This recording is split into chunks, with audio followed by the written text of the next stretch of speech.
सदन कसाई पिछले जन्म में एक अच्छे संत थे। एक अपराध बन गया। क्या अपराध बना? एक कसाई जो था वो एक गाय का पीछा करते करते आ रहा था और उसने महात्मा से पूछा, तुमने गाय को जाते हुए देखा, इधर किधर गई? तो उसने इशारा कर दिया, गाय इधर गई।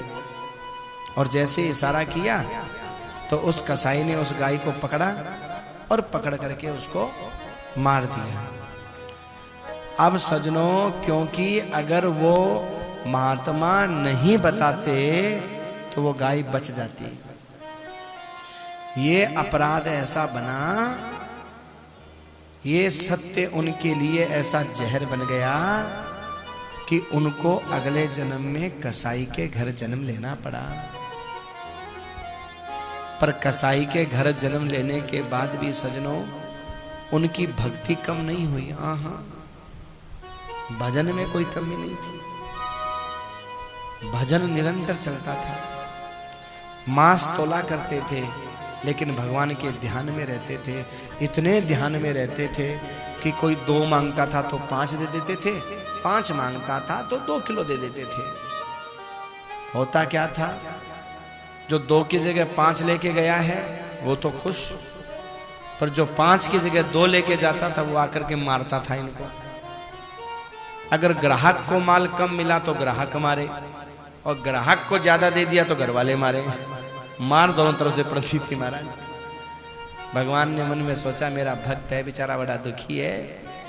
तो एक दिन सदन कसाई आ रहे थे, सालेग्राम का रूप धारण करके भगवान आगे आ गए। तो सालेग्राम जी को उठा करके ले आए और ला करके तराजू के ऊपर रख दिया। अब सजनों, भगवान देखिए, जो त्रिलोकी के नाथ हैं, हम कितनी साफ सफाई से रखते हैं, कितना छूता छूता ज्ञान रखते हैं, वो भक्ति के विवश मांस तोल रहे हैं। मांस। अच्छा, उनकी खासियत क्या है? कोई 2 मांगे तो 2 किलो के बन जाएं, 5 मांगे तो 5 किलो के बन जाएं। और इसका प्रभाव ये हुआ कि घर में भी मार पीट बंद हो गई और कोई ग्राहक भी मारता पीटता नहीं था। एक दिन एक महात्मा आए। महात्मा ने देखा, अरे ये कैसा भक्त है, मुख से तो राम राम राम राम श्याम श्याम श्याम श्याम कर रहा है और सालेग्राम शिला से मांस तोल रहा है। समझाया, अरे मूर्ख क्या कर रहा है, ये बहुत पाप लगेगा, नरक में जगह नहीं मिलेगी, सालेग्राम शिला से मांस तोल रहा है। तो हमारा तो हाथ जोड़ के बोले, पता नहीं था स्वामी जी, हमें तो ये सालेग्राम शिला है, हम तो बाट समझ के रख दिए यहाँ पर। हरे राम राम, हमें तो लेके चले गए।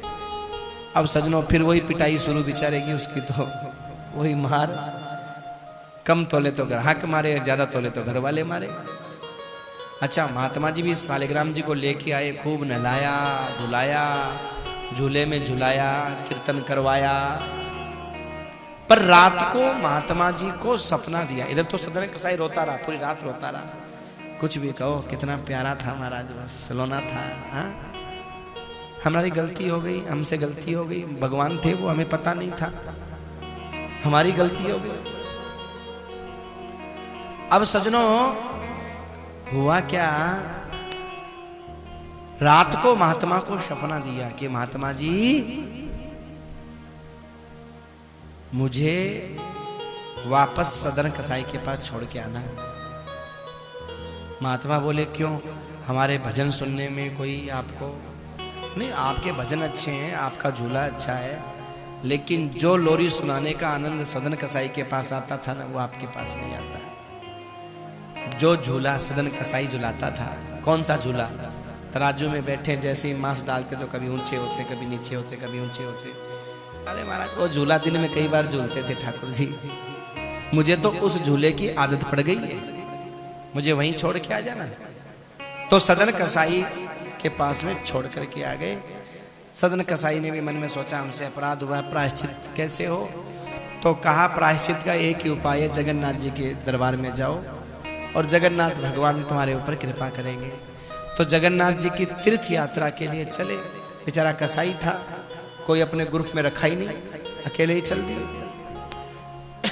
सब निकाल दे ग्रुप में से, अकेले चल दिए। भिक्षा मांगते हुए यात्रा कर रहे हैं। सजनों, चलते चलते एक घर में उन्होंने प्रवेश किया। शाम का समय हो गया। तो उस घर की जो गृहिणी थी उसने कहा, महाराज रात्रि का समय है, कहाँ जाओगे रात में? यहीं रुक जाओ। कहा नहीं नहीं, यहाँ नहीं रुकूंगा। अरे महाराज क्या नहीं रुकोगे यहाँ? सुबह निकल जाना, आपका अपना ही तो घर है, क्या है? अब महाराज जबरदस्ती रोक लिया उसको। रोकने के बाद सजनों, रात्रि में वो युवती आके बोले कि महाराज चलो दोनों चलते हैं। कहाँ? भाग चलते हैं। और कहाँ? अरे देवी तुम कैसी बातें कर रही हो? तुम्हारा पति है और तुम ऐसी बातें कर रहे हो? अच्छा पति है? हाँ 2 मिनट रुको अभी आती हूँ। वो अंदर गई, जाके पति की गर्दन काट के आ गई कि ये लो पति की गर्दन काट दी, अब तो पति नहीं है, अब तो चले। महात्मा बोले देवी, सदन कसाई बोला देवी तुमने ये क्या किया? अरे तुमने ये क्या कर दिया पागल? बोले देखो या तो मुझे ले चलो, नहीं मैं अभी है ना इस हत्या का आरोप आपके ऊपर लगाऊंगी। सदन कसाई ने कहा चाहे तुम आरोप लगा दो पर मैं तुम्हें लेके नहीं जा सकता। अब सजनों उसने हल्ला मचा दिया, मेरे पति को मार दिया, मेरे पति को। जब उन्होंने मारा नहीं था, राजा के दूतों ने पकड़ लिया, राज दरबार में पहुंचे तो राज दरबार में पूछा गया, बोलो महात्मा तुमने इसके पति की हत्या की? सदन कसाई ने कहा हाँ की। हाँ क्यों की? सदन कसाई ने मन में सोचा इसका मेरा पूर्व जन्म का कोई संजोग है? क्यों तो इसके घर में आऊं, क्यों रोटी खाऊं और क्यों रात को ठहरूं और क्यों ये सब कहानी बने? इसका मतलब इसका मेरा कोई पूर्व जन्म का लेखा जोखा है। और सजनों लेखा जोखा क्या था?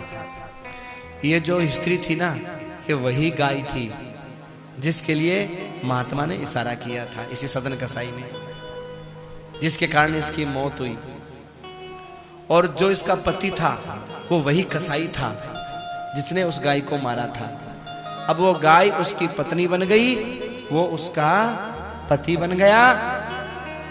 और सजनों दोनों पति पत्नी बनने के बाद आज इसने उसको मार दिया और इल्जाम बताने वाले के ऊपर लगा दिया। बस सदन कसाई ने यही सोचा कि मेरे ऊपर अगर इल्जाम लगा है इसका मतलब ये है इसका संबंध कुछ न कुछ तो मेरे संस्कारों के साथ जुड़ा हुआ है। कहा महाराज सही कह रही है, मैंने इसके पति को मारा। राजा ने मन में सोचा भक्त है क्या करें? बोले इसके हाथ कटवा दो, दोनों हाथ आगे से। अब देखिए भक्ति में कितने लीन रहते थे, हाथ कटवा दिया। सच्ची घटना है। पर इतना सब कुछ होने के बाद भी भक्ति कम नहीं हुई। आज का कोई व्यक्ति होता तो क्या सोचता, ले जिंदगी भर तेरा भजन किया और बुढ़ापे में मेरे हाथ कटवा दिए, क्या भजन गाएं तेरा, क्या भजन करें तेरा। पर ऐसा नहीं, कहते हैं क्या दोष दो ठाकुर तेरे को, ये सब मेरे कर्मों का, मेरे नसीबों का दोष है, क्या दोष दो।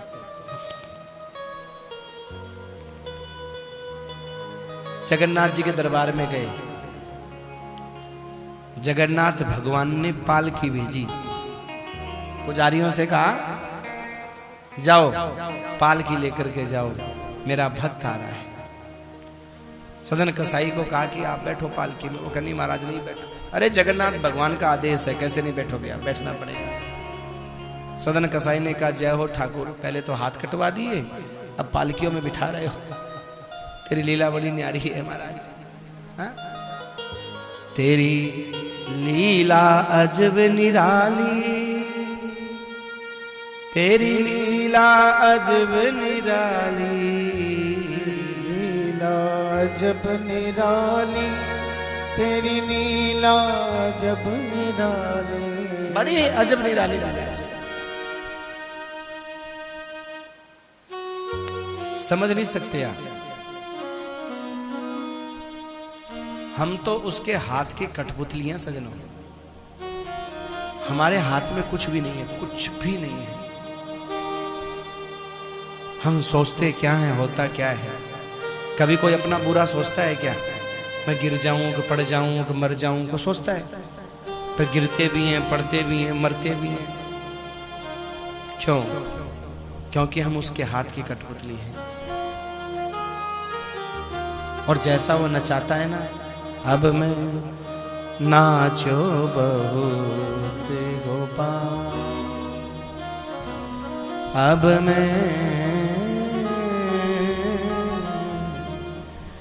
नाचो बहुत गोपाल। हाँ महाराज, वो नचा रहा है, हम नाच रहे हैं।